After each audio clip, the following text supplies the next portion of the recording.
In this guide, I'm going to show you how you can download Roblox on your Nintendo Switch 2. Before we do get into this guide, make sure to like the video and subscribe to the channel with all notifications on. It really does help out the channel and lets us know that you want more content like this. We greatly appreciate it, and if at any point throughout this guide you did have any questions, just ask them down in the comment section below. We can help you out further. I'm going to be doing my best to reply to every single comment down there. Now what you're going to want to do first is head over to the Nintendo eShop on your Nintendo Switch 2 home screen. Select the profile you want to use. Just make sure it's your main account so you'll be able to access everything properly. Once you're inside the eShop, go over to search, and in the search bar type in Roblox. Since it is very popular, it should pop up immediately, like so. Go ahead and click on it and hit search. And as you can see at the moment, Roblox is not officially available on the Nintendo Switch 2 from the eShop.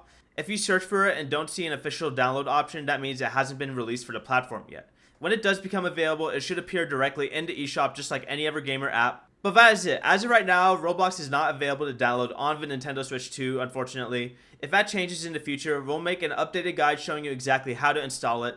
But if you guys did have any questions, just ask them down in the comment section below and we can help you out further. I'm going to be doing my best to reply to every single comment down there. And before you do leave this guide, make sure to like the video and subscribe to the channel with all notifications on. It really does help out the channel and lets us know that you want more content like this. We greatly appreciate it. Have a great rest of your day, though. Peace.